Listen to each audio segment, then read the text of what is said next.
Bonjour et bienvenue dans le podcast du Human Factor. Je m'appelle Alexis Eve et tous les mercredis, je vais à la rencontre des startups les plus véloces pour rentrer en détail dans les bonnes pratiques RH qui leur permettent de faire du facteur humain un levier de croissance plutôt qu'un risque. C'est vrai qu'il y a pas mal de littérature là-dessus et moi-même j'évolue sur ces sujets-là parce que je viens d'organisations quand même relativement classiques. Le Human Factor, ce n'est pas qu'un buzzword, c'est aussi le nom de notre premier livre.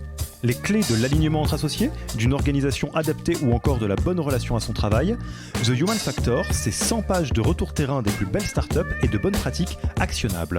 Si vous voulez en savoir plus, allez tout simplement sur www.yaniro.co/book, B-O-O-K. On met le lien dans la description de l'épisode. Pour l'heure, je vous laisse avec l'invité d'aujourd'hui et vous souhaite une bonne écoute. Bonjour Émilie, comment vas-tu ? Je vais très bien. Et toi ? Eh ben, ça va très bien. C'est à l'heure où on enregistre, il est vendredi, il pleut un peu à ma droite sur la fenêtre et je l'ai déjà répété plusieurs fois. Moi, j'ai jamais l'impression de travailler quand je fais ces podcasts. Donc, je suis très très content de terminer la semaine en ta compagnie, Émilie. Un grand merci d'avoir accepté notre invitation sur le podcast Human Factor de Yaniro. Tu es la bienvenue. Merci de m'avoir invité. Et donc peut-être que si vous avez lancé cet épisode, vous avez une idée de quoi on va parler. Vous avez peut-être même une idée de ce que c'est que Serena. Mais pour celles et ceux qui ne connaîtraient pas Serena et surtout qui ne te connaîtraient pas toi, je te laisserai volontiers te présenter et présenter Serena et son mode justement d'accompagnement un peu particulier qui fait que tu bosses avec ce fonds en ce moment. En quelques mots, si tu le veux bien, parce que tu le feras mieux que moi sûrement. Ça marche. Si je me présente rapidement, j'ai une quinzaine d'années d'expérience, principalement dans les RH, où j'ai été RH puis DRH de boîtes dans plein d'univers différents, dans des grands groupes, dans des startups, en France, à l'international, avec, on va dire, en toile de fond, toujours des environnements en très forte croissance ou en très forte transformation. Et puis, à 2 ans et demi, j'ai rejoint Serena pour faire ce métier de DRH un peu différemment, plus en étant à l'intérieur d'une organisation, mais en accompagnant des organisations et en mettant cette expertise, ces expériences au service des startups du portefeuille de Serena. Voilà, donc Serena, c'est un fonds d'investissement qui a une cinquantaine de startups dans son portfolio, qui investit plutôt au démarrage de l'histoire, donc entre seed, pré-seed, série A, rarement série B, et qui a la particularité d'avoir un modèle qui repose vraiment sur 2 jambes. La jambe investissement, qui est la jambe classique des fonds, où les équipes vont chercher les boîtes dans lesquelles investir et ensuite ils travaillent plutôt les sujets, ce qu'on appelle dans notre jargon d'equity story. Et puis une deuxième jambe operating, qui elle vise à travailler sur l'excellence opérationnelle en partant sur le principe que la réussite d'une boîte, c'est à la fois avoir trouvé un bon produit qui répond à un marché, mais à la fois être capable d'exécuter de façon excellente. Moi, je fais partie de cette équipe operating et du coup, mon rôle, c'est d'accompagner les startups sur tous leurs challenges opérationnels et particulièrement leurs challenges people, RH, organisationnels. Voilà. Donc voilà, vous l'avez compris, ça fait partie des approches de fonds qui sont assez rares, faut bien le dire, malheureusement si j'ose dire, parce que je pense que c'est une approche qui fonctionne plutôt bien et dans laquelle donc toi Émilie au quotidien avec les startups du portefeuille, tu joues, j'imagine, tantôt le rôle de DRH de transition, tantôt le rôle de soutien, de mentor, tantôt des rôles plus opérationnels, tantôt des rôles plus distants. C'est ça, j'imagine. C'est à peu près ça, ouais. Et donc, alors c'est toujours des crève-cœurs dans ces moments-là, parce que quand on a quelqu'un comme Émilie au micro, on se dit ah là, on a envie de faire 1, 2, 3, 12 épisodes, parce qu'il y a quand même un certain nombre de sujets que tu connais très bien, parce que tu viens de ce monde à la fois dans les grands groupes, dans les startups, et tu es du côté où tu peux voir beaucoup d'histoires différentes sur le terrain, très concrètement, parce qu'il y a toutes les boîtes du portefeuille de Serena, et il a fallu trancher. Et on a tranché avec un sujet qu'on a, je pense, très très peu abordé dans ce podcast et qui est ô combien complexe, qui est le sujet de l'organisation. parce que l'orga, c'est quelque chose qui touche à la fois je pourrais dire les dirigeantes d'une boîte, mais évidemment après les employés, parce que ça devient un sujet de carrière passe. C'est quelque chose qui est extrêmement important dans la phase de croissance d'une startup, et on sait qu'une startup réorganise justement sa manière de fonctionner très régulièrement. Quand on parle de réorg en grand groupe, ça veut dire qu'on va licencier beaucoup de monde. Quand on parle de réorg en startup, ça veut dire souvent qu'on est en train de grandir et que donc faut se mettre en rang et en ordre de marche pour tout ça. Et en plus de ça, l'organisation, c'est un sujet qui interpelle beaucoup de monde, notamment parce que, on en reparlera, je pense, il y a des bonnes pratiques, mais il n'y a pas de réponse absolue. Donc c'est un sujet qui est compliqué, parce que en lieu et place de comment je structure ma growth, prends le modèle ARRR, ça ira très bien. Comment je recrute, lis la méthode Woo, ça ira très bien. Comment je m'organise, c'est quoi la bonne pratique? Un petit peu plus compliqué que ça.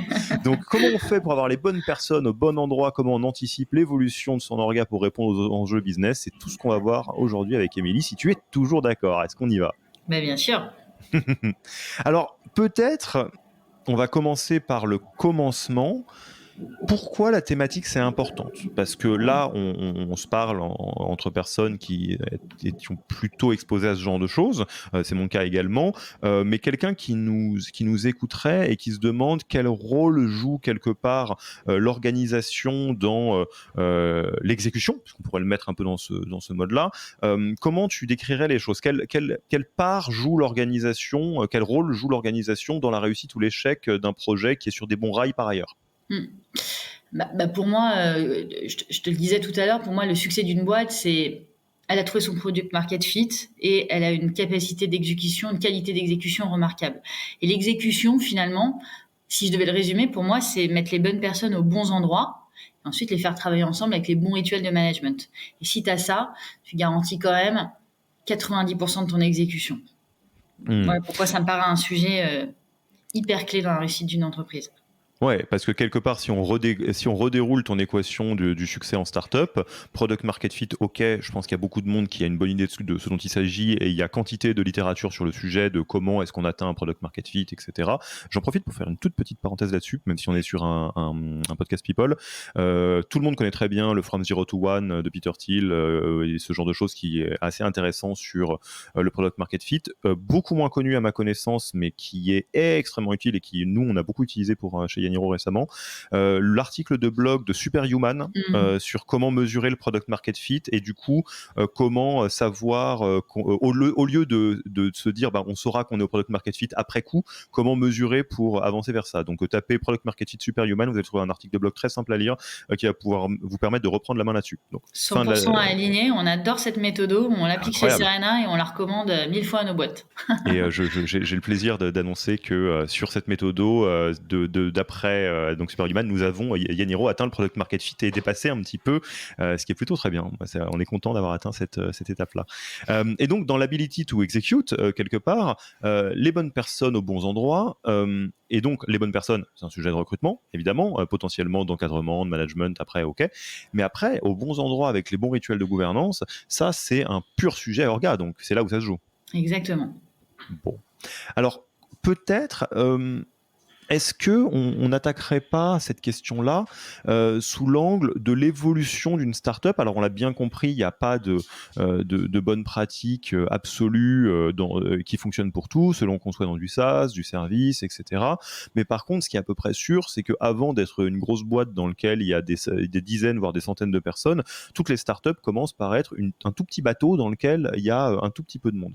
Donc, est-ce que ça ne serait pas une bonne manière de parler de l'orga que de commencer au commencement quand on est pré-seed, seed, enfin en gros avant 15, 20 personnes. Enfin, qu'est-ce que tu nous dirais dans ces étapes-là?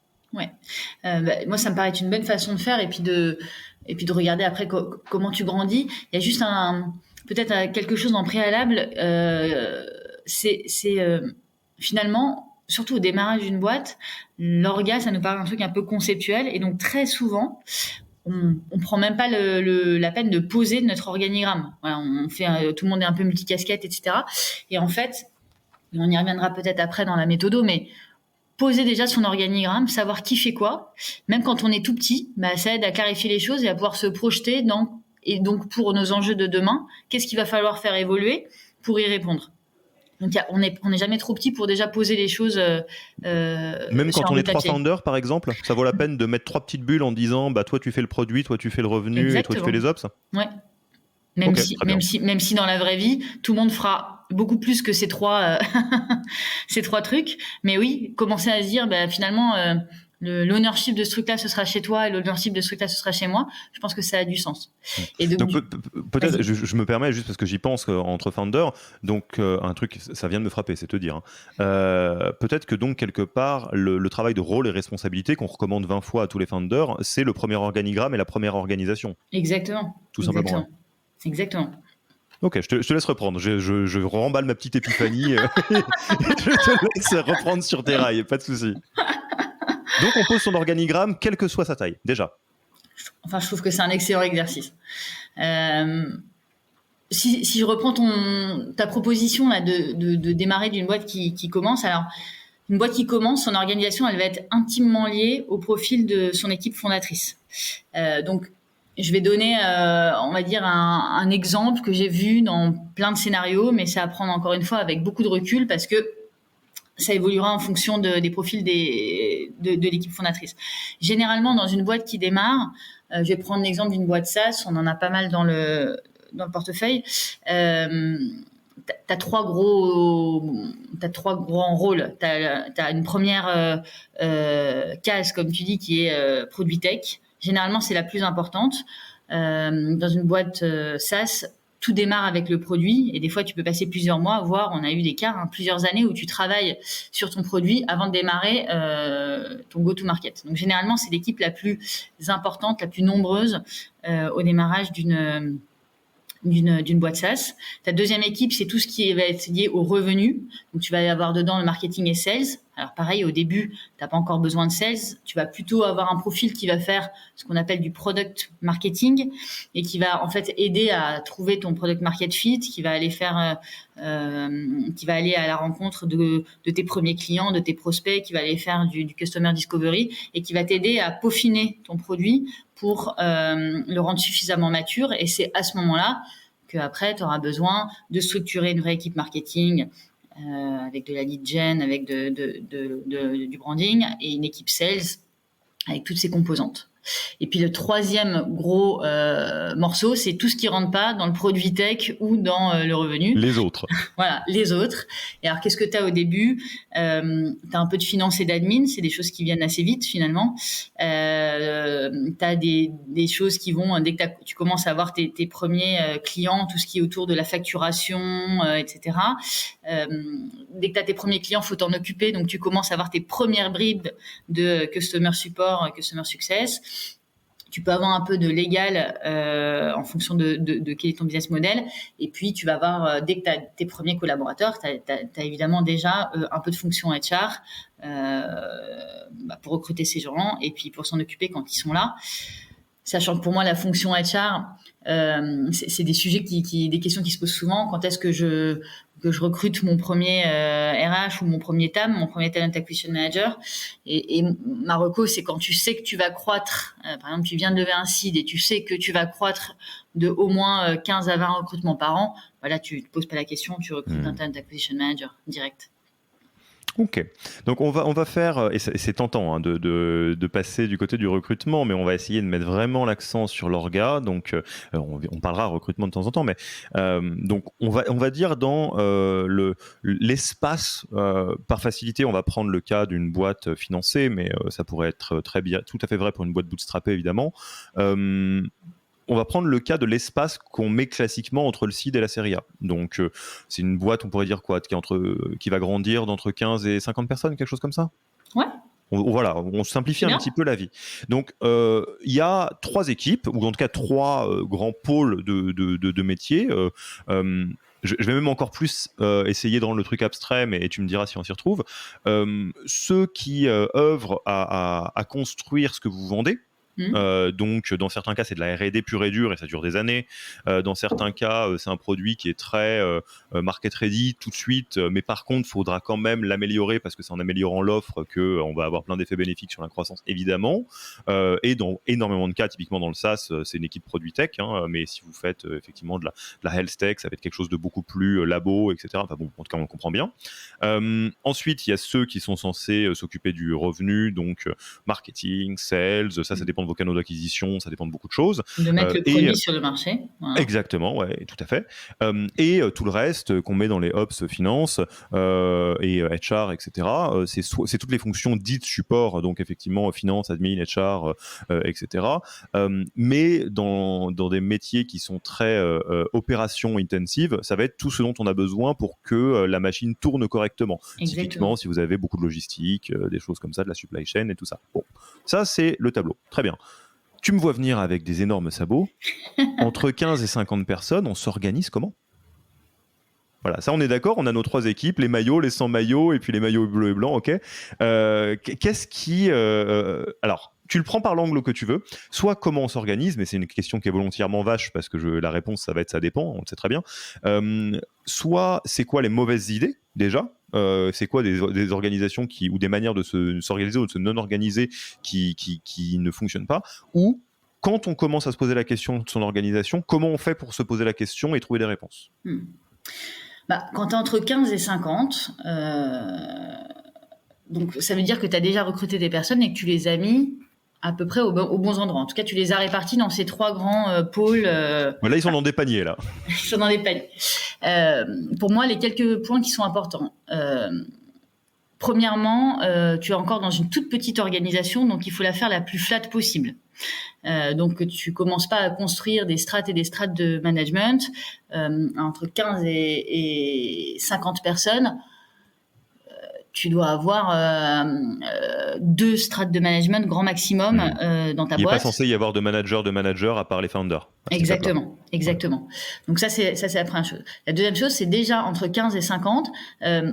Si t'es pas tous, déjà si t'es 50, c'est pas pareil que si t'es 15. Et si t'es pas tous réunis au même endroit, au même moment, dans un même bureau, t'as déjà besoin de t'organiser avec des rituels de management, des rituels de gouvernance, qui fait que on est aligné vers un objectif commun, on sait où on va, l'information circule de façon fluide, et ça, plus tu le mets tôt en place et plus tu construis des fondations solides. Et donc, ça me fait faire une petite digression vers les rituels de management, mais moi, je trouve que c'est un sujet absolument passionnant. Là, j'accompagne une boîte du portefeuille en ce moment qui doit faire 30 personnes. Là, j'aide l'équipe fondatrice à organiser son premier off-site management pendant 2 jours, où pour la première fois, l'équipe fondatrice va rassembler son équipe de management, partager les OKR, permettre à son équipe de management de s'approprier les OKR, partager un moment de convivialité, et puis faire en sorte qu'après, post-off-site, tout l'outcome de ces 2 jours soit restitué à toutes les équipes dans le cadre d'une réunion Holens, et que tout le monde sache exactement quelles sont les priorités sur Q4, où est-ce qu'on se focalise, où est-ce qu'on met toute notre énergie pour donner le meilleur de nous et être le plus efficace. Donc, ces rituels de management qui peuvent, des fois, je pense que tout le monde se dit oui, c'est important, mais des fois, quand on est assez tôt dans notre histoire, on se dit oulala, mais ça c'est un truc de scale-up, quoi. Et en fait, aligner les gens autour d'un objectif commun et faire en sorte que tout le monde soit mobilisé vers les bonnes priorités, plus tu le mets en place tôt, meilleur tu es. Donc ça, c'est effectivement tout ce qui est de l'ordre de faire vivre l'organisation. Sur des choses comme ça, alors c'est une question qui va peut-être te sembler naïve, mais est-ce qu'il y a des rituels, et je vais te donner une liste de ce que moi je peux mettre derrière des rituels, que sincèrement tu conseilles à un gros 90% de la population, parce que en fait, je vais te donner quelques-uns. Les off-site, les one-to-one, les Hollands, des entretiens annuels, des choses comme ça, des OKR, qui sont une manière d'organiser la performance. Tout ça, c'est des choses qui sont assez répandues. Et on a fait une intro en disant l'organisation, c'est un sujet complexe, assez sur mesure. est-ce que il est juste de dire sur un certain nombre de trucs, honnêtement, il y a des cas dans lesquels c'est inadapté, mais commencez par voir si ça rentre chez vous avant de réinventer la roue. Est-ce que tu as une espèce de checklist de choses qui, entre guillemets, il faut les mettre en place parce que ça serait très idiot de pas les mettre en place ou d'essayer de réinventer un truc? J'ai une checklist, je pourrais même t'envoyer un lien vers un article on avait fait sur le blog de Serena. C'est un article qui a été écrit par la personne qui a créé l'operating chez Serena. Je pense qu'il a 10 ans l'article, enfin il a peut-être 10 ans, mais c'est un des articles les plus lus par nos boîtes du portefeuille. Et je pourrais te le partager, mais en gros... Carrément, on le mettra dans l'épisode, les notes de l'épisode. Avec plaisir.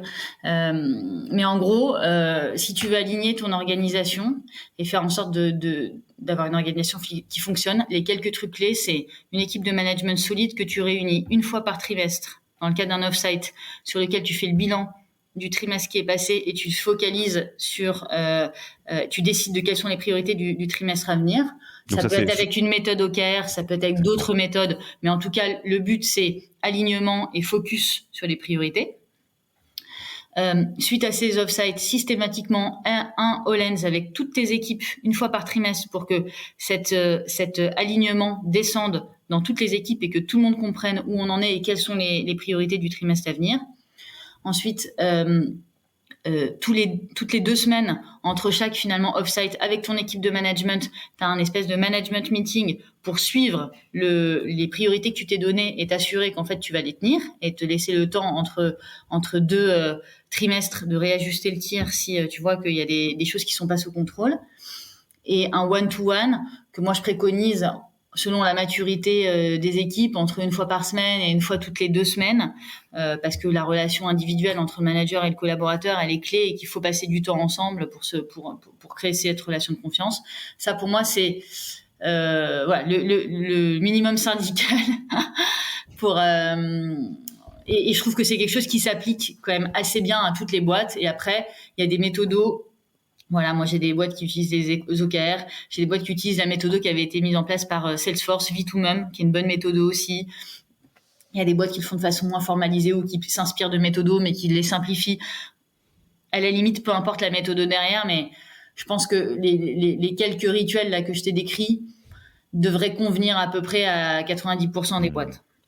Donc, je reformule pour qu'on prenne de l'altitude là-dessus, et c'est pas un hasard si je vous ai proposé de commencer à 15 personnes, parce que en dessous de 15 personnes, on peut s'en sortir avec de l'informel et avec de l'intuitu personnalisé, surtout si tout le monde travaille au même endroit. Passer 15 personnes, il y a un truc magique qui est... on peut le voir dans la vraie vie, il n'y a pas de sport à plus de 15. Parce qu'on est obligé de s'organiser au-dessus de 15 personnes. Et l'organisation, c'est de la communication et c'est de faire en sorte qu'on ait des rituels sur lesquels on travaille tous. Et celui que tu proposes est très très simple et très fonctionnel. C'est effectivement travailler avec les managers dans un temps dédié pour dire qu'est-ce qu'on va accomplir dans le trimestre à venir, OKR ou pas. Avoir le temps de le faire et de débriefer sur ce qui s'est passé sur le trimestre d'avant, puis en parler à tout le monde, parce que si tout le monde ne l'entend pas, ça va être problématique, donc ça c'est les HoloLens. Au milieu de ça, avoir des temps de contrôle entre managers pour être sûr que ça avance. On peut imaginer que les managers font de même avec leurs équipes après, il y a différentes manières de faire ça. Et one-to-one entre manager et manager toutes les semaines ou toutes les 2 semaines pour justement s'assurer qu'on est sur les rails. C'est à peu près ça. Ouais, c'est tout à fait ça. Je mettrais juste une toute petite nuance quand tu dis des temps de contrôle avec les management. C'est des temps de contrôle et des temps de soutien. C'est aussi le moment de pouvoir se dire, là j'ai du mal à avancer là-dessus. Voilà, j'ai besoin de votre aide, j'ai besoin de l'aide d'une autre équipe là-dessus. Et, donc c'est des temps de contrôle et des temps de soutien et des temps de résolution de blocage si blocage il y a. Ok, mais bah écoute, moi ça me semble très clair et très structurant. Qu'est-ce que tu vois comme autres éléments organisationnels qui sont des très bonnes pratiques à cette étape-là? Je vais juste mettre le doigt sur quelque chose que tu as dit qui passe peut-être inaperçu, mais les managers. Parce que là, du coup, on vient de créer une fonction managériale. Avant, souvent, il n'y en a pas, il y en a peu, c'est pas clair, etc. Question très naïve. Est-ce que c'est, sans blaguer, quelque chose qui est quasi obligatoire? C'est-à-dire, tu peux dire, oui, je sais qu'il y a beaucoup de littérature sur les organisations opales, etc. Mais en vrai, pour la majeure partie des boîtes, c'est très difficile de travailler sans manager. Est-ce que dans manager, tu mets des team leads si on s'organise en squad, par exemple, où il y a une notion qui est plus flat. Enfin bref, comment on voit les choses. C'est vrai qu'il y a pas mal de littérature là-dessus et moi-même j'évolue sur ces sujets-là parce que je viens d'organisations quand même relativement classiques où en fait le modèle managérial est le modèle par défaut. Et en fait, on travaille pas mal avec Make Sense, avec qui on a monté notre fonds Impact, qui du coup nous pousse totalement dans nos retranchements sur ces sujets-là et qui, eux, ont expérimenté une organisation très flat, sans manager du tout. Et donc, en fait, c'est très marrant et j'apprends beaucoup à leur côté parce que ça vient te bousculer plein de certitudes. Donc, je serais pas d'une assertivité absolue en disant il n'y a qu'un modèle managérial qui existe. Je pense qu'un bon Je me manager. mouillerai là-dessus. Hein. Je vais pas te laisser toute seule. Je vais te dire ce que j'en pense aussi. Je pense qu'en tout cas, un bon manager, c'est un truc super positif dans une boîte. C'est accélérateur. C'est un bon manager, c'est un coach, c'est quelqu'un qui donne du sens, c'est quelqu'un qui inspire et c'est quelqu'un qui a un relais. Parce que quand tu grossis, ça ne peut plus être que l'équipe fondatrice qui inspire. Et donc finalement, c'est le relais des fondateurs et fondatrices. Et donc un bon manager, moi, je pense que c'est quelque chose qui fait beaucoup, beaucoup, beaucoup de bien à une entreprise. Après, c'est comment tu les accompagnes. Et donc ça, pour moi, c'est des éléments clés. Hein. C'est dès lors que tu as des managers, tu investis dans de la formation pour les accompagner. Tu pars pas sur le principe que c'est un acquis a priori. Mais voilà, je pense qu'une organisation managériale avec un manager coach et un manager bien formé, c'est quelque chose de très, très bénéfique. Alors, je sors du bois, du coup, sur mon avis sur la question, et ça va peut-être vous surprendre. En fait, je pense que c'est évidemment une mauvaise manière de présenter les choses que de dire la bonne et la mauvaise organisation. C'est pas si simple et c'est trop blanc ou noir. Déjà, bon, évidemment, ça dépend, on peut la construire, etc. Mais on va parler juste de ce qu'on a beaucoup entendu parler, ce dont on a beaucoup entendu parler dans l'innovation managériale, les organisations opales, l'entreprise libérée, tout ça. Je pense qu'il y a juste quelque chose qu'il faut noter, souligner 2 fois, et pas pour décourager les personnes qui nous écoutent, parce que je pense que c'est très bien, mais juste pour remettre les choses au clair. C'est pas tout à fait un hasard si, dans beaucoup de cas, c'est pas tous les cas, mais les organisations dites opales ou libérées, derrière, il y a des serial entrepreneurs. C'est quasiment toujours le cas. C'est des gens qui ont de la bouteille. Pourquoi ? Parce que quand on lit Reinventing Organization de Laloux, on a évidemment l'impression que l'organisation opale, c'est mieux, et il n'y a pas débat, c'est très probablement mieux. Par contre, ce qu'on oublie sur le chemin, c'est que c'est beaucoup plus difficile à mettre en place.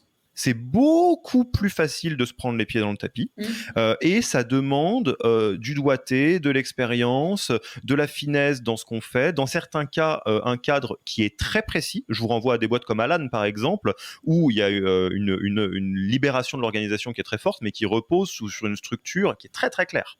Les boîtes, par exemple, qui fonctionnent en full remote, en full asynchrone, pareil, les process sont limpides. Donc, c'est pas que c'est impossible, c'est que si vous décidez de passer par ce chemin-là, et c'est tout à votre honneur, et c'est franchement très très bien, gardez en tête que ça va vous demander une attention, des efforts et des investissements en temps ou en montée en compétences de votre côté qui seront très important. Et la seule chose que je voudrais éviter, c'est les primo-entrepreneurs ou managers qui disent « moi, je veux l'entreprise du bonheur », mais qui confondent la non-organisation avec une organisation libre. La non-organisation, l'effet à la fin, ça va créer la loi de la jungle. Quand il n'y a pas d'organisation, on se bouffe les uns les autres, c'est le Game of Thrones pour essayer de gagner le plus de sous que le voisin, c'est la loi du charisme, etc. Donc ça, ce n'est pas une organisation libérée. Voilà, mais quelques mots sur le sujet, je ne sais pas toi comment tu vois les choses. Non, mais je suis tout à fait alignée avec ce que tu dis et je trouve ça très, très, très juste. Je rajouterais une petite chose, c'est que quel que soit le mode d'organisation qui est choisi, et là tu sors du coup du rôle de manager, je pense qu'il y a un truc qui est hyper important pour qu'une organisation fonctionne, c'est la notion de ownership. C'est qui est honneur du sujet, et si à la fin ça fonctionne pas, qui est en charge de ce truc-là. Et ça, on voit que même dans des organisations assez classiques, avec des managers assez classiques, c'est souvent des problématiques qui reviennent où on veut se créer une culture d'entreprise dans le consensus, dans la co-construction, etc. Je trouve ça très, très positif. Et des fois, on en oublie l'ownership. Et donc, à la fin, quand il n'y a pas d'ownership, qu'est-ce qui se passe ? il se passe du statu quo parce qu'en fait personne ne tranche, donc tu prends des espèces de décisions molles ou pas de décision du tout, et donc en fait c'est un vrai frein au développement de la boîte. Donc ça, quel que soit le mode d'organisation, et quel que soit le côté co-construction que moi je promeus à 2000%, c'est qu'à la fin il faut qu'il y ait un owner qui tranche et qui fasse avancer les choses. Et point important, je pense à nos amis de Make Sense, y compris si ce qu'on appelle un owner n'est pas un owner mais une équipe, mais dans tous les cas, c'est le même modèle. Il faut qu'il y ait une entité, que ce soit une personne ou une équipe qui tranche. C'est évidemment beaucoup plus dur quand c'est une équipe. Je pense juste à nos amis de Make Sense qu'on connaît bien. Petit point important, tant qu'on est là, avant qu'on passe à ce qui se passe entre la série A et le reste. C'est quoi le bon signal que c'est le moment d'avoir des managers ? Parce qu'au début, j'imagine qu'on peut dire que implicitement ou non, les founders managent les individual contributors dans le produit, la tech, le revenu, le marketing, tout ça. Ouais, à quel moment on commence à dire, plutôt que de rajouter 2, 3, 4, 12 sales, là je vais prendre un head of sales? Il y a plusieurs signaux. Il y a la compétence déjà du fondateur ou de la fondatrice. En fait, le fondateur ou la fondatrice, c'est la personne qui va connaître le mieux son entreprise, mais à un moment donné, il va arriver sur une fonction d'expertise à son niveau d'incompétence, et c'est normal parce que un entrepreneur, par définition, c'est quelqu'un qui, même s'il a des appétences particulières sur certains sujets, reste relativement généraliste. Donc ça peut être un premier signal, c'est-à-dire qu'on voit que on n'arrive pas à leur apporter. Le deuxième signal, c'est quand on commence à avoir une équipe trop large et du coup assez opérationnelle, on peut rester très tiré par l'opérationnel en tant que fondateur, et donc du coup ne pas jouer son rôle. Et donc notamment, ça c'est aussi quelque chose que je vois assez souvent. Je vois assez souvent des CEO qui sont très hands-on et qui font les choses, etc. au début, et je trouve ça absolument indispensable, évidemment, de faire les choses au début, mais qui, à un moment donné, il y a cette petite, il y a une phase à un moment donné où, il y a besoin de réaliser que là, je suis en train de me faire aspirer par l'opérationnel et je passe 50% de mon temps à faire des tâches qui, finalement, n'ont aucun sens pour le développement de mon entreprise, et tous ces 50% de temps que je passe là-dessus, je les passe pas à être à l'extérieur, aller chercher mes prochains investisseurs, aller chercher mes prochains partenaires, etc. Et donc du coup, ça c'est aussi un signe qu'il faut aller chercher des managers. La troisième chose, c'est aussi, je pense que il faut être lucide envers soi-même et se connaître. Il y a des fondateurs qui sont visionnaires, très très bons, créatifs, visionnaires, qui ont en plus une connaissance du produit, du marché qui est incroyable, mais qui sont mauvais managers. Ça se soigne, c'est de la formation, mais ça se soigne jusqu'à un certain point. Oui, tout à fait, ouais. Et donc dans ces cas-là, plus tu es lucide envers toi-même, plus tu dis c'est pas là où je vais apporter le plus de valeur, mieux tu te portes, et donc du coup ça peut être aussi un accélérateur pour recruter des managers. Alors j'adore là ce que tu viens de partager, parce que et je vais essayer de le reformuler, tu me corriges si tu as besoin d'être précisé, mais pour celles et ceux qui nous écoutent, surtout si vous êtes founder, bon, si vous êtes RH c'est peut-être un peu différent, mais il y a quelques signaux qui doivent vous alerter et vous donner, vous mettre un peu sur la piste de recruter des managers ou de faire monter un manager dans votre équipe. J'entends vous avez un râteau en dessous de vous. Si vous avez énormément de personnes en direct report, évidemment qu'à un moment donné, il faut organiser tout ça, et ça peut se jouer par des managers. 2, qui n'est pas la même chose, vous êtes avalé par l'opérationnel. On peut être avalé par l'opérationnel avec 3 personnes en dessous, hein. Mais dans tous les cas, ça veut dire qu'il faut qu'il se passe quelque chose. Et ça, pour être honnête, je l'ai beaucoup vu aussi en coaching avec des founders, de personnes qui me disent, mais ouais, en fait, en général, ça se passe dans l'autre sens. C'est-à-dire, typiquement, ils veulent s'améliorer. C'est exactement ce que tu disais. Ils veulent s'améliorer en tant que manager, et là, je vais leur dire un truc du genre, déjà, fais des one-to-one avec tout le monde, ce sera un début, tu le fais pas. À quoi? Mais j'ai pas le temps de faire ça. Ah, non, si t'as pas le temps, ça veut dire que tu le mets pas au bon endroit. Probablement. C'est pas méchant, mais ça, c'est un bon signal, que ça veut dire que vous faites pas votre job de manager, etc. Et plus intéressant encore, parce que c'est peut-être quelque chose qu'on voit moins, soit un constat de déficit de compétences. On pourrait dire, voilà, nous on sait pas recruter, il y a personne qui est talent acquisition manager dans l'âme, et on va pas commencer à s'amuser à monter en compétences, on va recruter quelqu'un qui le fera très bien, sachant qu'au début évidemment on va être obligé de le faire un petit peu, non pas un constat de lacune de compétences, mais une intention d'accélérer le truc. Oui, certes, on est bon en sales, mais un tueur ou une tueuse head of sales, ça va nous faire prendre la marche d'après, quoi. Complètement d'accord. Ouais, en même temps, c'est toi qui l'as dit, donc. Complètement d'accord avec ta reformulation. Non, et l'exemple de ouais. sales c'est un bon sales parce qu'en fait, le CEO, enfin les fondateurs sont les premiers sales de leur entreprise. Et donc au début, c'est eux qui vendent. Et en fait, la vente en tant que CEO n'est pas la même que la vente en tant que compte exécutive, etc. Et donc à un moment donné, parce que quand tu es CEO, tu portes ton projet jusque dans tes veines, quoi. Donc tu connais ton produit jusqu'au bout des doigts, tu t'as une vision complètement 360, etc. Et donc en fait, quand tu commences à recruter des account managers, ben, des fois, t'es pas la bonne personne pour les accompagner sur comment vendre le produit, parce qu'en fait, tu n'es pas du tout le même persona qu'eux, et en fait, tu es pas forcément la meilleure personne pour les accompagner versus un head of sales, un manager sales.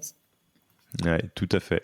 Je vais pas les citer, mais j'ai le souvenir d'un coaching avec un CEO où ça a été tout le délire, en fait, une partie du délire du coaching, de la réalisation que là où ce CEO apportait de la valeur, c'était, enfin le plus, c'était dans des sujets très dirigeants, la stratégie, le fait d'embarquer tout le monde, une très grande qualité managériale qui fait qu'il se mettait au service de ses équipes, mais que le rôle de head of sales, qui était sur un temps court, avec une intensité plus forte, un côté plus sharky, il avait commencé en me disant voilà, non mais je sais pas faire ça, et je lui dis bah écoute, je vais te donner une bonne nouvelle, tu vas pas apprendre à le faire, tu vas filer la balle à quelqu'un qui va le faire infiniment mieux que toi, même si tu l'apprenais pendant 6 ans.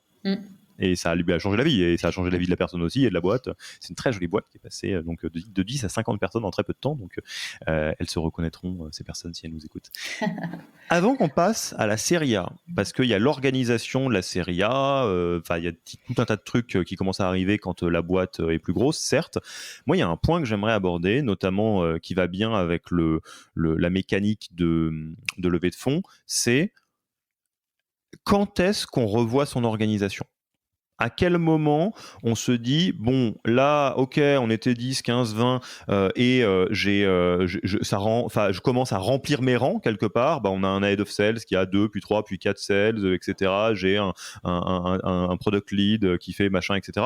À quel moment il faut se dire soit on met à jour, soit on fait table rase et on recommence, c'est quoi les indicateurs qui fait qu'on doit reprendre l'orga? Alors pour moi, il y a deux cas de figure. Soit le cas de figure où tu sens que ton organisation fonctionne pas. Donc il y a des conflits, il y a des latences, tu as du retard dans ta roadmap produit, tu as du retard dans ta top line, côté sales, etc. Enfin, tu vois qu'il y a des choses qui vont pas, qui n'avancent pas. Donc ça peut être un signal. Et le deuxième cas de figure, c'est dès qu'il se passe un événement important dans ta boîte. Donc un événement important, c'est quoi ? C'est une levée de fonds, une crise, la crise du Covid, une crise économique, le départ d'une personne clé, soit de l'équipe fondatrice, soit de l'équipe, en tout cas, peut-être des C-level initiaux, etc. Donc, dès qu'il se passe quelque chose comme ça Le rachat d'une petite structure, potentiellement. Exactement. Pour moi, c'est le moment de se poser. Et alors, alors pour moi, la bonne façon de le faire, et ça c'est quelque chose qu'on fait systématiquement quand une boîte nous rejoint. Voilà, c'est un événement, elle vient de lever de l'argent avec un fonds, de relever. Et donc, quand une boîte rejoint le portefeuille de Serena, on fait ce qu'on appelle une immersion. Donc en fait, l'équipe operating, donc on est généralement un binôme côté operating, on va passer 2 jours dans la boîte. On rencontre toutes les personnes clés de la boîte et on essaie de faire un diagnostic de ce qu'ils font super bien, ce qu'ils font moins bien, et de comment on peut les aider sur leurs enjeux opérationnels pour réussir les objectifs qu'ils se sont fixés pour aller atteindre le tour d'après. Et donc, dans cette immersion, on fait un gros zoom sur les organisations, parce qu'en fait, beaucoup de choses partent de là. Et donc, un exercice qu'on fait systématiquement avec eux, on commence par poser l'organisation actuelle. Et c'est là pour revenir à ce que je te disais, que des fois, l'organisation actuelle n'existe même pas. Donc, on la dessine ensemble. Qui fait quoi, voilà. On regarde ce qui marche et ce qui marche pas bien, ce qu'on a envie de bouger, ce qu'on n'a pas envie de bouger. Et après, on fait l'exercice avec eux de dessiner quel pourrait être l'organigramme dans 12 à 18 mois pour répondre aux objectifs business qu'on s'est fixés. Les objectifs business peuvent être croissance de temps, aller ouvrir un nouveau marché, gna, gna. Et donc cet exercice, il est hyper intéressant. Généralement, on n'aboutit pas à un organigramme, mais à plusieurs scénarios, 1, 2, 3. Et puis on itère ensemble, etc. Et puis on finit par se dire, celui-là, c'est ce qui paraît quand même à peu près le plus pertinent. Et ça permet de passer d'un truc complètement réactif où en fait l'organisation, tu l'as subie et tu finis par recruter des gens, soit quand ça craque dans les équipes parce qu'ils ont trop de boulot, soit par opportunisme quand tu rencontres quelqu'un d'intéressant. Ce qui, parenthèse, pourquoi pas, hein, au démarrage, ça peut marcher. Quand tu commences à te structurer, ça marche de moins en moins, mais au démarrage, ça peut marcher. Mais en tout cas, si tu fais que ça ne marchera pas. Et donc, tu passes de ce truc où tu subis une organisation à un truc où, en fait, tu sais à quoi doit ressembler ton organisation dans 12 à 18 mois. Et donc, tu construis tout ton plan de recrutement et toute ton organisation, du coup, autour de cette cible. Et donc, tu es beaucoup moins dans le... En fait, tu reprends un peu la maîtrise de ta vie, quoi. Et en fait, c'est extrêmement apaisant cet exercice qu'on fait avec les équipes fondatrices parce que elles voient le chemin, quoi. Et ça, c'est un exercice que pour moi, tu dois faire à chaque grand événement. Et alors, je vais souligner quelque chose qui, je ne pense pas me tromper, mais je veux le souligner pour peu que ce soit le cas pour celles et ceux qui nous écoutent. On est d'accord que tu écris une organisation anonyme. Tu ne joues pas avec forcément les gens que tu as. Alors, je commence... Comment on fait ça ? Donc, dans l'organisation, je pars de ce qui existe. Donc ça, avec les gens. Oui, ça au début, mais quand tu dessines ton orga... Quand je dessine l'organisation cible, ça dépend. En fait, on part d'une...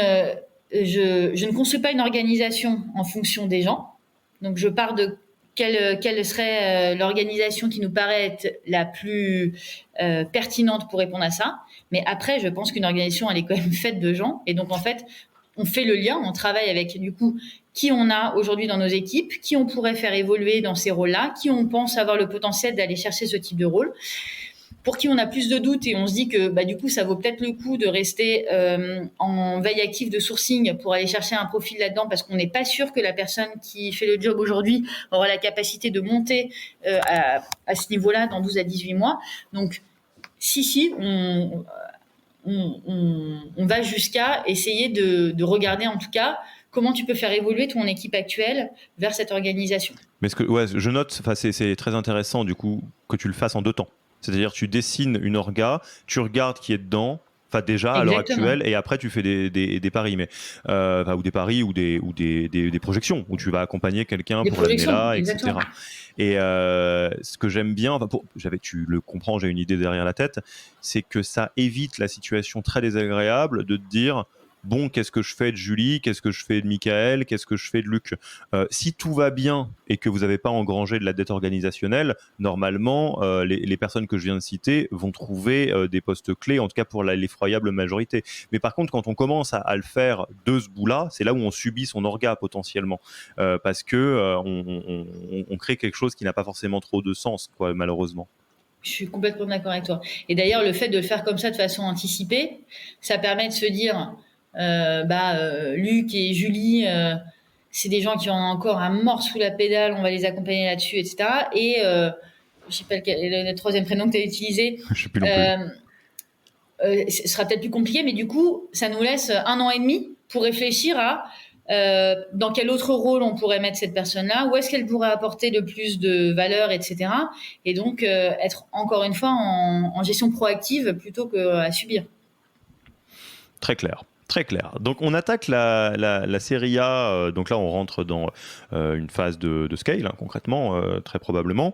Qu'est-ce qui commence à arriver en général dans les orgas ? Qu'est-ce qui est marqué en termes d'évolution de la boîte et de comment l'organisation doit se muter quelque part, ou muter, pour répondre à ces enjeux-là ?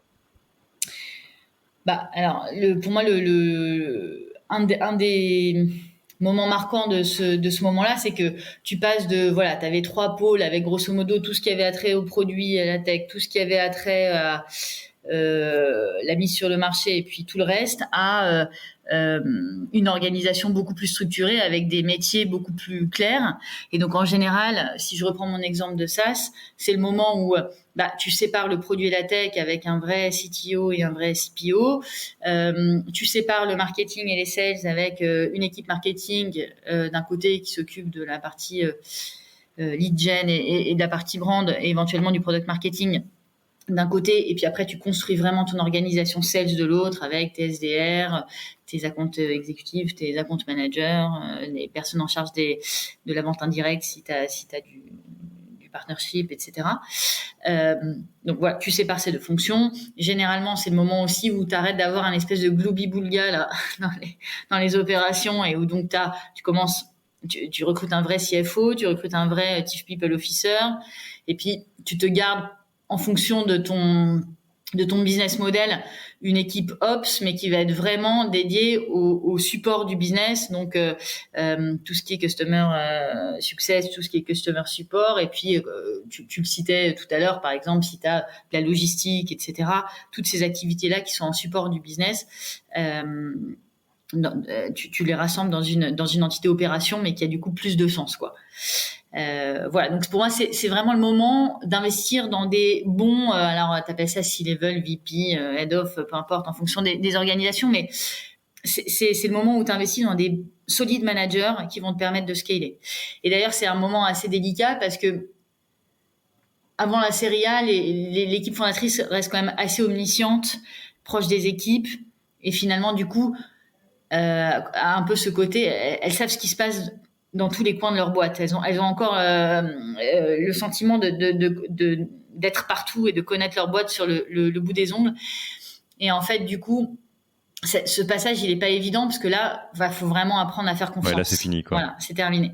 C'est-à-dire que tu peux plus, c'est humainement impossible. Et donc, c'est vraiment passer un cap et apprendre à faire confiance à des managers solides où il y a toute une partie de ce qui se passe dans ta boîte où tu seras pas au courant du quotidien et tu es à l'aise avec ça. Et ça, c'est un vrai moment de transition pour des équipes fondatrices, je trouve.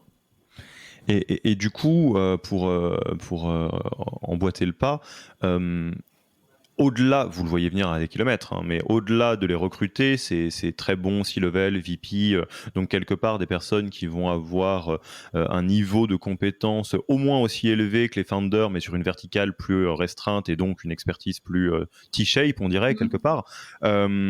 C'est aussi le moment où ce niveau-là, en tout cas à minima, faut l'organiser selon une leadership team, un codir, un comex, vous appelez ça comme vous voulez, mais en gros quelque chose qui ouvre l'association, pas en termes d'equity, mais en termes de fonctionnement, parce que bien souvent, avant, les associés bossent entre eux. Enfin, les founders bossent entre eux, donc on est Riri, Fifi et Loulou sur la tech, le produit et machin.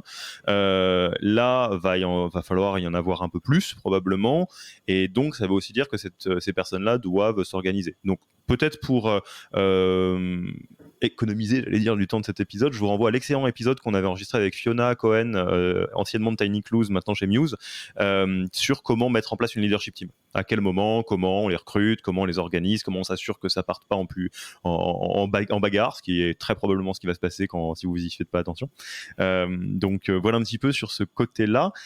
Quid des managers? Ils sont organisés en autre chose? Est-ce qu'il y a leadership team et après les autres en dessous c'est des managers et on les gère comme des direct reports? Est-ce qu'il faut organiser les managers selon un organe de gouvernance, ou est-ce que c'est pas de la gouvernance, c'est plus une communauté pour qu'ils se soutiennent? Enfin, comment on fait ça? Déjà, dans tes managers, tu en as peut-être une partie qui ont évolué vers ces rôles de C-level VP. Pour moi, oui, c'est pas que de l'externe, absolument. Voilà. Pour moi, l'idéal, c'est un mixte entre aller chercher de la compétence en externe et promouvoir en interne. Et là, du coup, tu crées une culture d'entreprise équilibrée où les gens voient que on te fait confiance et que tu peux progresser et que tu peux avoir des perspectives. Et à la fois, tu vas aussi chercher de l'expertise ailleurs quand on a besoin. Donc déjà, dans ton équipe de management initiale, tu peux imaginer que tu en as une partie qui a évolué dans cette instance que tu appelleras codir, comex. Et après, pour moi, l'équipe de management qui arrive en dessous, donc là, c'est le moment où tu as un troisième layer qui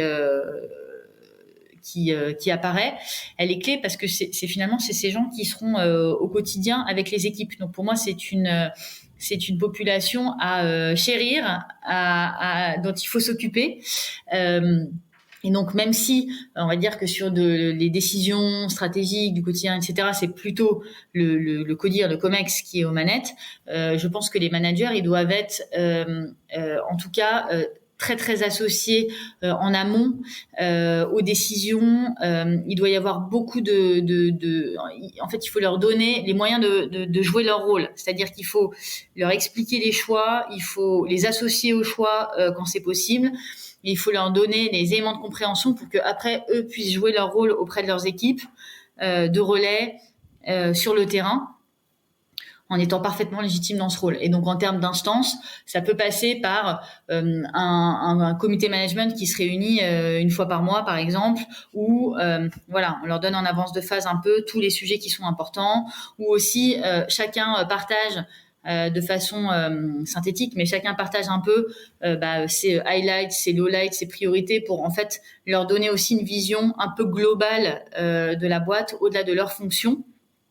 Parce que c'est aussi ça qui leur permettra demain d'évoluer vers des fonctions plus stratégiques. C'est le fait d'être à la fois très bon dans l'opérationnel, mais à la fois de réussir à prendre de la hauteur de vue et à comprendre les enjeux des autres et donc les enjeux de la boîte au sens large. Écoute, très clair.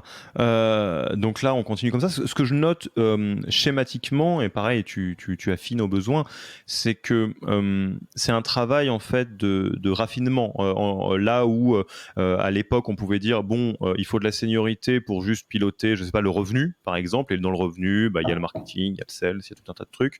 Là, on va dire non, l'outbound, c'est suffisant. Donc les sales, c'est suffisamment important pour qu'il y ait quelqu'un de très solide là-dessus qui fasse que ça. Pareil pour le marketing et donc l'inbound, etc., etc. Et donc plus on grandit quelque part, plus des choses qui étaient des petites choses avant, on sait qu'elles ont un impact suffisant sur la croissance pour que ça devienne une forte équipe à part entière. Tout à fait. Oui. Et alors donc, après, en fait, qu'est-ce qui se passe ? Est-ce que ça continue comme ça, tout droit, jusqu'à Sky's the Limit ? Ou est-ce que quand on arrive dans les séries B, les expansions internationales, ça crée des situations un peu différentes qui valent la peine, si je puis dire, d'être mises en avant côté orga ? Pour moi, il y a deux trucs qui viennent, qui diffèrent après. Il y en a un premier, c'est ce que tu as évoqué, c'est l'international. C'est-à-dire que dès lors que tu as une organisation internationale, se pose le casse-tête de qu'est-ce que je garde en centrale, qu'est-ce que je mets dans les pays, comment je fais pour pas créer plusieurs cultures d'entreprises différentes, comment je fais pour pas dédoubler toutes les fonctions, etc. Donc, il y a quand même un certain nombre de questions qui se posent. Je trouve qu'il n'y a pas de réponse absolue. J'étais en train de le voir. Je sentais bien que ça allait retomber sur pas de magie. Ben non, et cela dit, pour être honnête, je connais des boîtes très très bien qui sont dans un cas ou dans l'autre. Hein. Voilà. Donc en tout cas, je pense qu'il n'y a pas de scénario où on se dit c'est ça qu'il faut faire. Mais par contre, il y en a au moins 2-3 que je peux citer que j'ai vu réussir. Donc quand tu commences à ouvrir des pays, alors premier scénario, tu fais partir soit un fondateur, soit un key employee qui est là depuis le début, qui connaît la boîte sur le bout des ongles et qui a un énorme réseau dans la boîte. C'est la personne qui va ouvrir le pays, qui met le pays sur des rails, et ensuite, une fois que le pays est sur des rails, soit le fondateur ou la personne qui est restée adore et puis reste là-bas et puis fait sa vie là-bas, soit c'était plutôt transitoire et une fois que le pays est sur les rails, elle recrute un ou une country manager qui gère la boîte. Donc ça, c'est un scénario, sachant que, excuse-moi, je l'ai pas précisé avant, mais tu te lances pas tant que t'as pas gagné quand même tes 2-3 premiers deals. C'est-à-dire, tu te mets pas ton artillerie lourde alors que tu as 0 client. En général, tes premiers deals, tu les signes depuis Paris. Idéalement, tu embauches dans ton équipe sales des gens qui sont natifs des pays que tu vises et donc du coup qui t'aident à aller closer ces premiers deals. Et c'est quand tu as ces premiers deals que tu te dis, allez, c'est bon, j'ouvre un pays. Ça, je fais juste une petite encart là-dessus parce qu'effectivement, il faut le souligner 3 fois. C'est très très rigolo parce que là, on parle de l'international, mais j'imagine qu'on parlera plus tard d'une nouvelle verticale, un nouveau produit, un nouveau quelque chose, potentiellement. Schématiquement, c'est retour à la case initiale de chercher un product market fit. Et de la même manière qu'on lancerait pas une boîte, enfin même un serial entrepreneur, il rejoue au jeu selon les règles. Il recommence, il va dire bon bah je vais tester ce produit, ce persona et ce canal d'acquisition, ça marche pas, je fais tourner le Rubik's Cube jusqu'à ce que ça marche. Et c'est vrai que là à l'international, une erreur qui peut être faite, et on va juger personne, c'est suffisamment dur de monter une boîte comme ça, mais en tout cas on peut l'observer, c'est de se dire bon bah maintenant que je suis le roi du pétrole en France, on va ouvrir les US parce que c'est grand et ça va le faire. Peut-être, mais reprends comme si tu lançais une autre boîte qui était machin US, quoi, parce que tu vas peut-être avoir des surprises sur ton product market fit. Donc commence doucement, effectivement en signant les premiers deals, quoi. Et d'ailleurs, c'est souvent un moment où tu as besoin de recruter des product marketing managers pour te refaire tout ce travail de product market fit dans ton nouveau pays. Donc complètement d'accord avec ta remarque. Voilà, donc ça c'était le premier scénario. Tu envoies un des fondateurs ou un key people qui va ouvrir un pays. Deuxième. Ça c'est modèle Dataiku par exemple. Ouais, Dataiku on fait ça, Audaceva on fait ça. Voilà. Yes. Deuxième scénario, tu dis je ne veux pas de country manager parce qu'en fait ça va me créer une nouvelle culture d'entreprise, ça va me casser le lien avec le siège, etc. Et donc tu recrutes que des fonctionnels, un sales, un marketeur, un customer support, etc. Et tu les rattaches à ton head of sales en France, à ton head of marketing en France, à ton head of customer success en France. Alors ça, c'est pourquoi pas.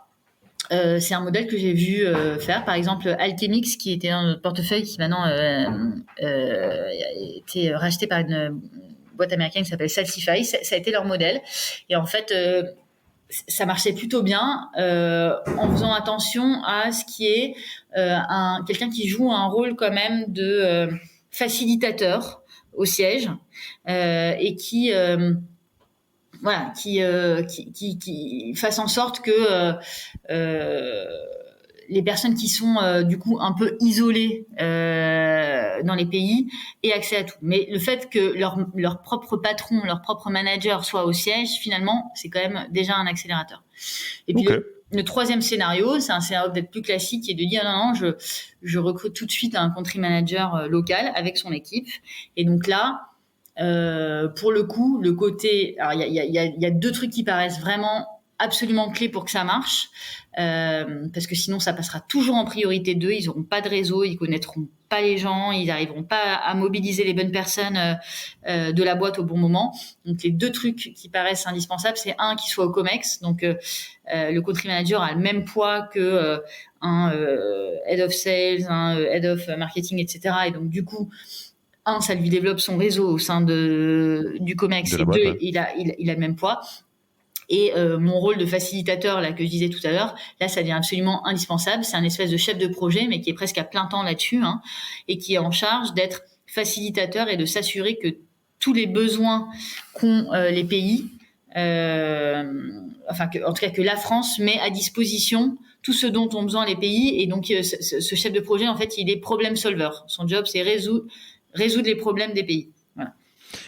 Très petite question là-dessus, et je ne sais pas d'ailleurs si tu as de l'info ou pas.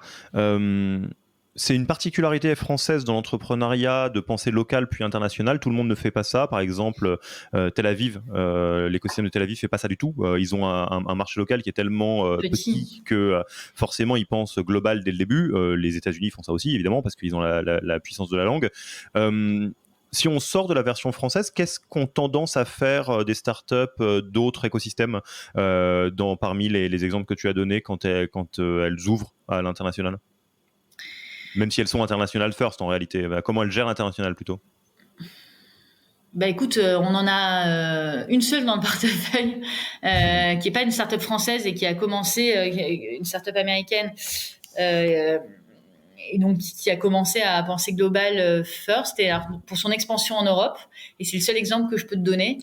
Mais donc on recrute des country managers ultra solides par pays, ultra solides et qui connaissent parfaitement et l'industrie et le métier. Donc en fait, c'est des customers, c'est des country managers qui ont une très très très forte dimension sales, parce qu'en fait, ce qu'il faudra, c'est ouvrir le pays, et qui connaissent très très très très bien l'industrie. Et ensuite, le country manager, du coup, a la latitude de construire son équipe, et ils le font comme ça. Est-ce que ces gens-là sont à des niveaux de Comex? Je crois pas, mais moi, c'est une grosse scale-up. Hein, donc, au niveau du Comex, non. À un niveau d'instance intermédiaire, probablement, mais pas à un niveau Comex. Et dans ce cas-là, tu as potentiellement un manager de country manager qui lui est au COMEX, quel que soit son rôle, quoi. Qui sera plutôt sur une zone type Europe, Asie. Ouais, EMEA ou un truc voilà. comme ça. Ok.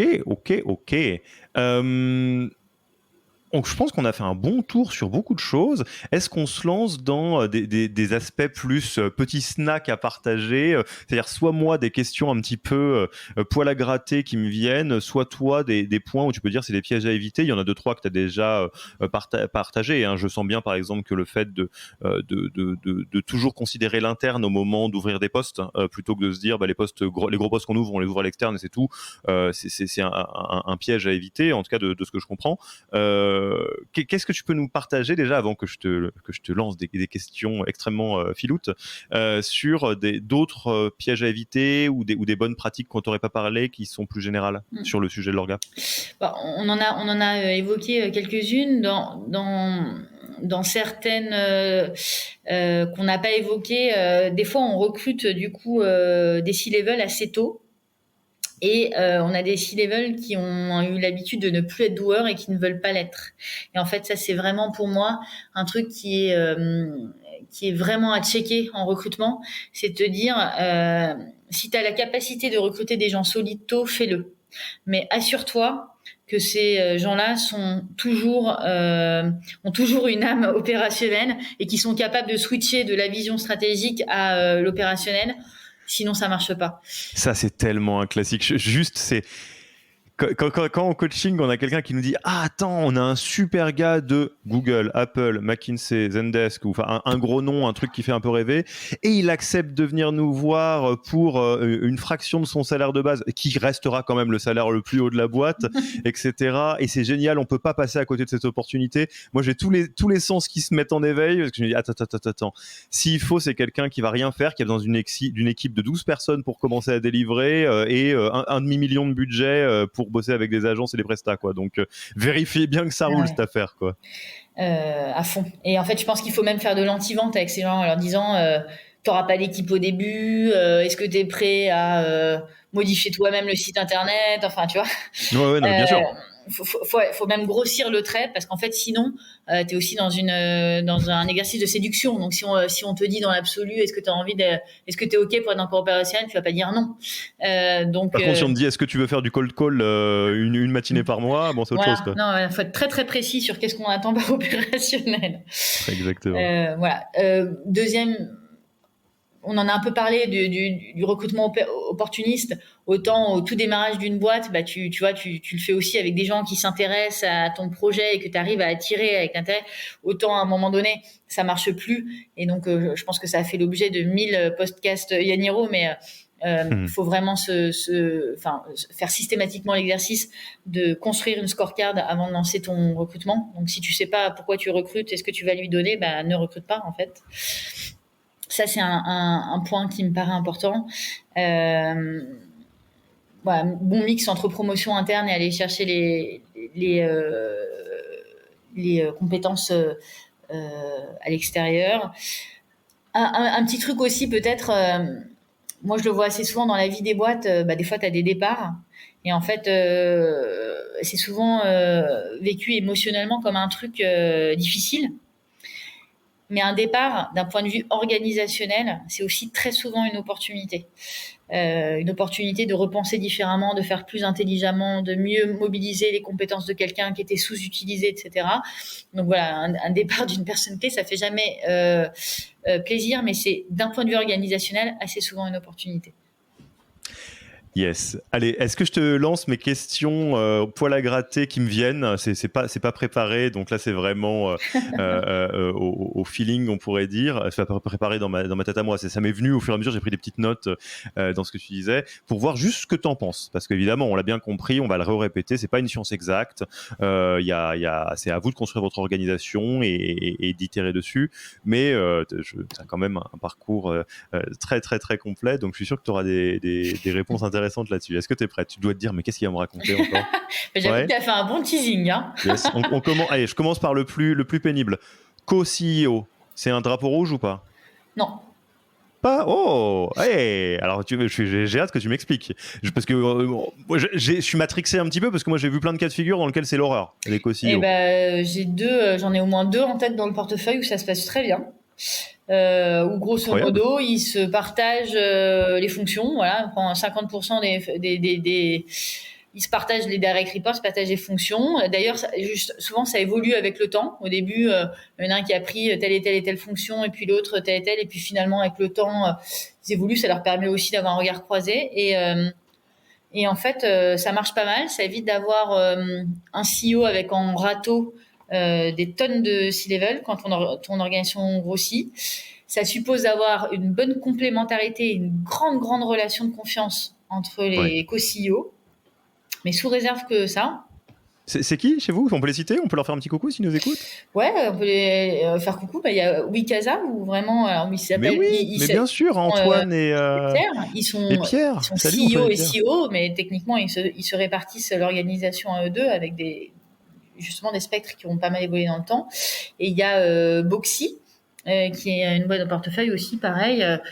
En titre, ils ont un CEO et un COO, mais ils se partagent vraiment les fonctions et ça fonctionne bien.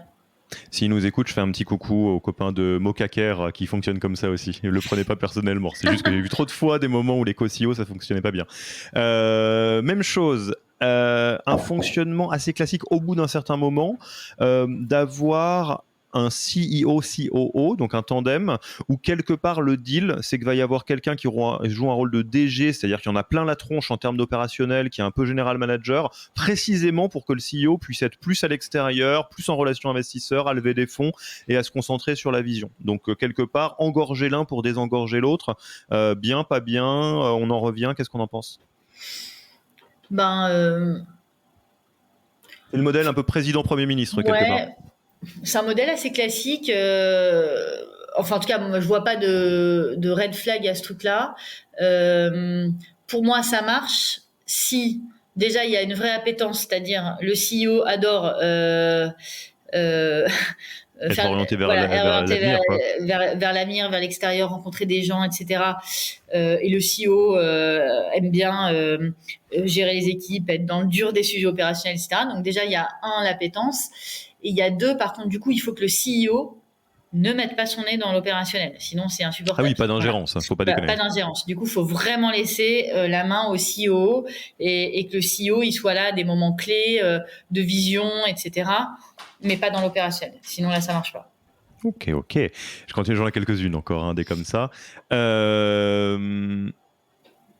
Est-ce que au bout d'un certain moment, les équipes product doivent plutôt être rangées du côté de la tech ou du côté du growth? Parce qu'on sait très bien que les théories growth à proprement parler sont très tournées autour du produit, notamment dans le SaaS. Enfin, c'est ton premier facteur de croissance, ton produit. On parle même de product-led growth.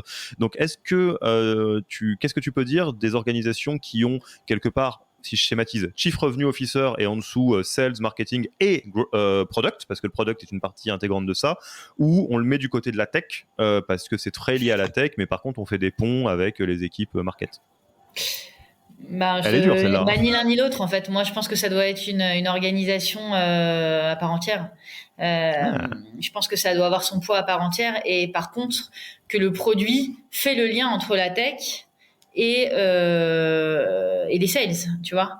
Et donc en fait le produit, et c'est pour moi c'est ça qui fait la richesse de cette fonction et la difficulté de sa fonction, c'est que c'est une fonction ultra centrale dans l'entreprise où tu dois être capable de comprendre les problématiques de chacun, de parler avec tout le monde, avec des personnes qui ont des visions et des contraintes radicalement différentes.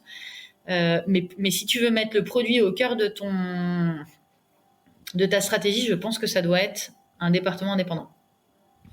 Et enfin, dernière question qui me vient, quand on est sur une fonction qui par nature est très people intensive, je pense au support client, au ticket, au customer success ou au sales, je mets exprès le terme sales plutôt que quelque chose de plus vertical. Quid de faire grossir cette équipe en verticalisant, en spécialisant. Donc là, on peut prendre, bon, ça c'est un grand classique de l'organisation sales, d'avoir des SDR, des AE, AM et tout le bazar, ou de faire juste des squads. Typiquement de dire si on est dans une équipe dans laquelle commence à y avoir 40 customer success people, plutôt que de dire il y a les customer success de tel type de problème, on fait juste des équipes de 6-7, un petit squad dans lequel on a un squad leader et à la fin tu as quelqu'un qui gère les squad leaders. Moi, j'aime bien les squads. Je trouve que tu te sens beaucoup plus responsabilisé quand tu restes dans une petite équipe où tu es proche où tu as une vision assez globale du coup de ce qui se passe à l'échelle de du coup ton produit, ta feature, ton bout de feature. Le taylorisme, ça peut être dur, quoi. Ouais. Ah, ben tu as des gros risques de perte de sens. Donc moi, j'aime bien les fonctionnements en squad. Ok, je pense que c'est pas mal. Un petit mot de la fin avant qu'on passe aux questions de fin d'interview, un encouragement pour celles et ceux qui nous écoutent et qui sont en train de batailler avec leur orga. Un petit mot de la fin, on l'a dit en intro, mais c'est pas une science exacte, ça dépend intimement au démarrage des compétences, du profil, des personnalités de l'équipe fondatrice. C'est un sujet qui est passionnant et qui, quand tu arrives à faire des bonnes choses organisationnelles, te décuple tes résultats d'entreprise. Donc, peut-être un petit mot. Prenez le temps prenez le temps de traiter ce sujet. Faites-en un sujet d'un off-site, faites-en un sujet dont vous discutez avec vos mentors, vos investisseurs, les gens qui vous entourent, etc. Prenez le temps d'en parler et de passer du temps là-dessus. Voilà. Ok, le message est passé. Un grand merci.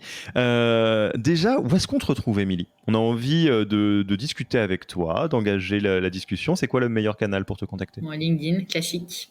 LinkedIn, facile. Donc, vous trouvez Émilie sur LinkedIn. Ensuite, est-ce qu'il y a un livre, un blog, un podcast que tu recommanderais aux auditeurs et auditrices ? Un livre, un blog, un podcast. Ça, l'un ou l'autre, pas les trois. Non, on s'en était parlé en off, mais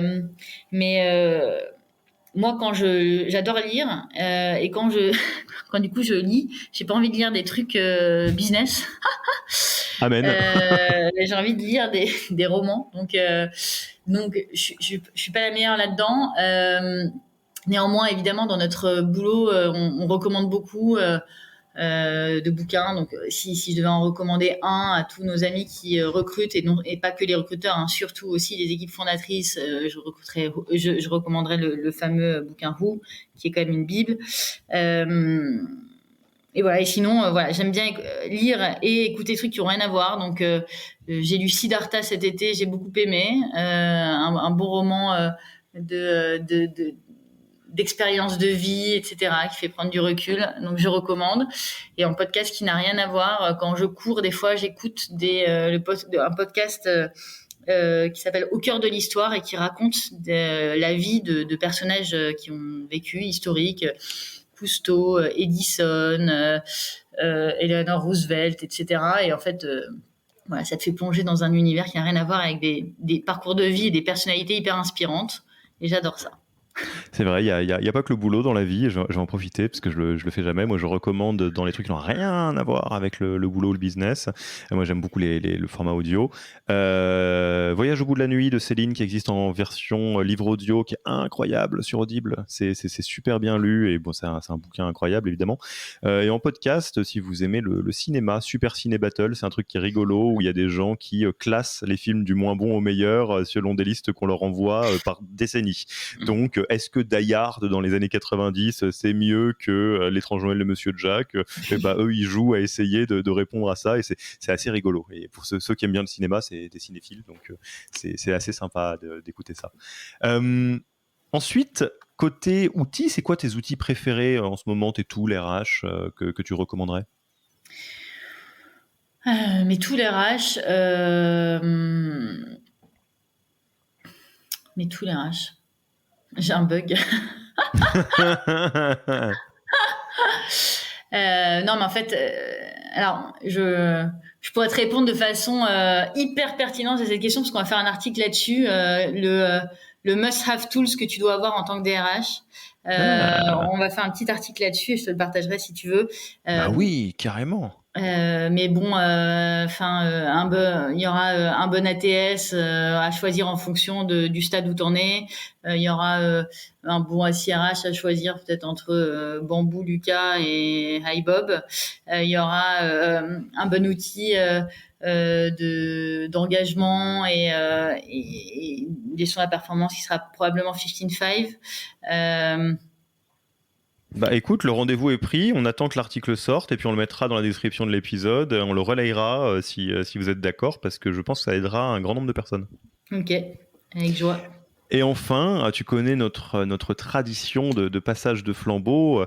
Au-delà du fait de nous permettre à nous de rencontrer des gens fantastiques, c'est une manière de témoigner publiquement je sais pas, on pourrait dire d'une affection particulière ou d'une forme d'admiration. Je sais pas comment on le prend, mais bref, à qui est-ce que tu passes le micro? Si tu es à ma place, tu aimerais interroger qui? Mais j'aimerais entendre Claire Degueuil, qui est DRH d'Evaneos, qui fait partie du portefeuille de Serena et avec qui je prends toujours beaucoup de plaisir à travailler. Et donc, voilà, je serais ravie de l'entendre dans un prochain podcast de Yaniro. Et effectivement, Claire, pour les vétérans de ce podcast, est passée au 4e épisode du podcast Human Factor. Donc on la salue, c'est un épisode fantastique. Mais déjà, c'est quelqu'un de formidable et de super sympa. Donc si Claire, tu veux revenir pour un autre épisode, t'es mais plus que la bienvenue, on attend que toi. Et en plus de ça, Evaneos a quand même vécu toutes les couleurs de l'arc-en-ciel avec la crise du Covid et Claire a été à la barre pendant tout ce temps-là. Donc je ne doute pas que l'expérience de Claire, qui était déjà très riche, a encore gagné en richesse depuis les dernières années. Donc Claire, si tu nous écoutes, tu es la bienvenue. Écoute, Émilie, c'était super. On aurait pu continuer à parler encore des heures, j'en suis sûr, et je te remercie beaucoup pour justement avoir pu aborder tous ces sujets. Moi, je pense qu'il me reste plus qu'à te dire à très vite et à la prochaine. Ben, merci encore pour l'invitation. Allez, à bientôt. À bientôt. Merci d'avoir écouté cet épisode. S'il vous a plu et que vous ne voulez rater aucun nouvel épisode, abonnez-vous à la newsletter en allant sur le site www.yaniro.co.